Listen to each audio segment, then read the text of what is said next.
Corona যখন আমাদেরকে দারুণভাবে পর্যদস্ত করে দিল, তখন আমরা জানি যে অধিকাংশ মানুষ আর্থিকভাবে খুব খারাপ অবস্থায় পতিত হয়েছিলেন। যে মানুষ 30 বছর একটানা চাকরি করেছেন, তিনি 3 মাস চলতে পারছিলেন না। তার কারণটা হচ্ছে আমরা মনে করি সবসময় আমাদের ইনকামের ফ্লো চলতে থাকবে, এবং সেজন্য আমরা ইমার্জেন্সি ফান্ড গঠন করি না। আমরা মনে করি কি কাজে লাগবে, আমার আয় তো আছেই। কিন্তু দেখেন, করোনা আমাদেরকে বুঝিয়ে দিয়েছে যে শুধু আয় থাকলে হবে না, আপনার সঞ্চয় থাকতে হবে, আপনার বিনিয়োগ থাকতে হবে, এবং আপনার ইমার্জেন্সি ফান্ড থাকতে হবে। যে টাকাটা আপনি আপনার বিপদে কাজে লাগাবেন এবং অন্যান্য বিপদ থেকে আপনার নিজেকে মুক্ত রাখবেন। ঠিক করোনার মতো অতটা লম্বা সময় আমাদের সমস্যা না হলেও জুলাই বিপ্লব, যেটা 2024 সালের, যার ক্ষত এখন আমরা বয়ে বেড়াচ্ছি এবং আজীবন হয়তো বয়ে বেড়াবো, এটাও কিন্তু আমাদের অর্থনৈতিকভাবে ভেঙে দিল। অনেকদিন আর্থিক কর্মকাণ্ড বন্ধ ছিল। যারা দিন আনে দিন খায় অবস্থা, তাদের খুব কষ্ট হয়েছে। কারফিউ ছিল লম্বা সময় ধরে, অনেক মানুষের প্রাণহানি হয়েছে। ইকোনমিক অ্যাক্টিভিটি ছিল না বললেই চলে। এই সময় আপনার কি অবস্থা?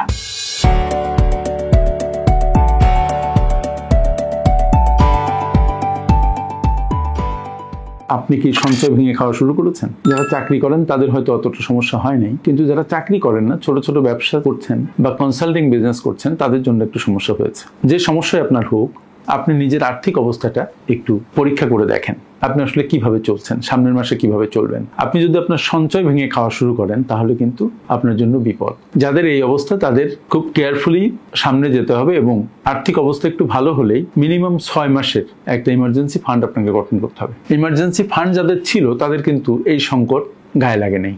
6 মাসের যদি ইমার্জেন্সি ফান্ড থেকে থাকে, 1 মাসের টাকা সেখান থেকে ভাঙতে হবে, আস্তে আস্তে আবার সেটা পূরণ করে ফেলবে। কিন্তু যাদের ইমার্জেন্সি ফান্ড নাই, তাদের 1 মাসের টাকা যদি অন্য কোথাও থেকে এনে খরচ করতে হয় অথবা সঞ্চয় থেকে ভাঙতে হয়, এটা কিন্তু অনেক বড় একটা ক্ষতি। যেমন ধরেন, আপনার বেতন হচ্ছে 1 লাখ টাকা, আপনি মাসে 10,000 টাকা করে সেভ করেন। তো ধরেন 10 মাস আপনি সেভ করলেন, কত সেভ হলো? 10 মাসে সেভ হলো 10 1 লাখ টাকা। কিন্তু 11তম মাসে যে আপনি 1 টাকা আয় করেননি, কিন্তু ওই মাসেও তো আপনার 1 লাখ টাকা খরচ। তার মানে 90,000 টাকা পোড়া খরচ, আর 10,000 টাকা সেভ করবেন। তাহলে দেখেন, 10 মাসের আর্নিং কিন্তু 11তম মাসে যখন আপনার কাজ থাকছে না, সেখানে পোড়াটা নষ্ট হয়ে যাচ্ছে। এই জন্য প্রতি মাসে আপনার ইনকাম দরকার। 1 মাস গ্যাপ গেলে খুব বিপদ।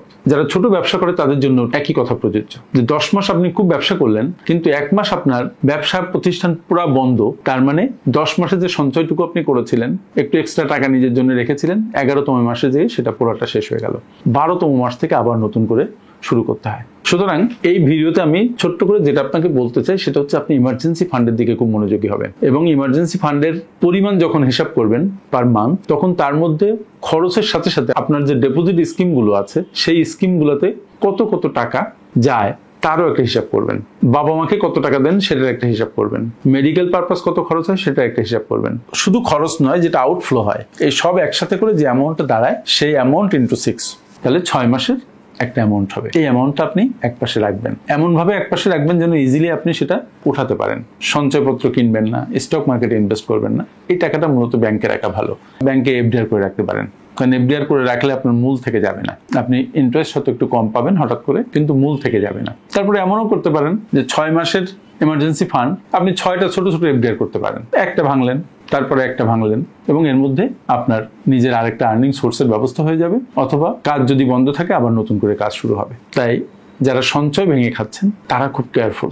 সঞ্চয় ভেঙে খাওয়া মানে আরো অনেকগুলো প্রসেসের মধ্যে আর্থিক ক্ষতি করা। আপনার সেভিংস স্কিমগুলা বন্ধ হয়ে যাওয়া, বিনিয়োগ থেকে টাকা উঠিয়ে খরচ করা, অথবা ব্যাংক থেকে টাকা উঠিয়ে খরচ করা, কোনো এফডিআর ভাঙিয়ে খরচ করা, এগুলো আপনার সার্বিকভাবে আর্থিক বেশ কিছুটা ক্ষতি করে। যদি এটা বুঝতে চান, তাহলে খাতা কলম নিয়ে বসুন, একটু চিন্তা করুন, দেখবেন খুঁজে পাবেন। তাই সঞ্চয় যেন ভেঙে খেতে না হয়, সেজন্য আপনার ইমার্জেন্সি ফান্ড গঠনের উপরে গুরুত্ব দিতে হবে। যদি আগে থেকে এই ধারণাটা না থাকে, এখন থেকে শুরু করুন। আগে ইমার্জেন্সি ফান্ড গঠন, তারপরে অন্য পার্সেস, অন্য সবকিছু। আর একটা কথা, যারা আপনারা এখনো সঞ্চয় শুরু করেন নাই, বিনিয়োগ শুরু করেন নাই, আজ করবেন কাল করবেন বলে ভাবছেন, তাদেরকেও বলি, শুরু করার সময় কিন্তু এখন। এটা কালকে নয়, পরশু নয়, জাস্ট স্টার্ট ইট নাও। যদি আজকে সন্ধ্যায় সঞ্চয় করতে না পারেন, মনটাকে সঞ্চয় করে তুলুন, কাল সকাল থেকে সঞ্চয় শুরু করুন। আমার সাথে এতক্ষণ থাকার জন্য অনেক অনেক ধন্যবাদ।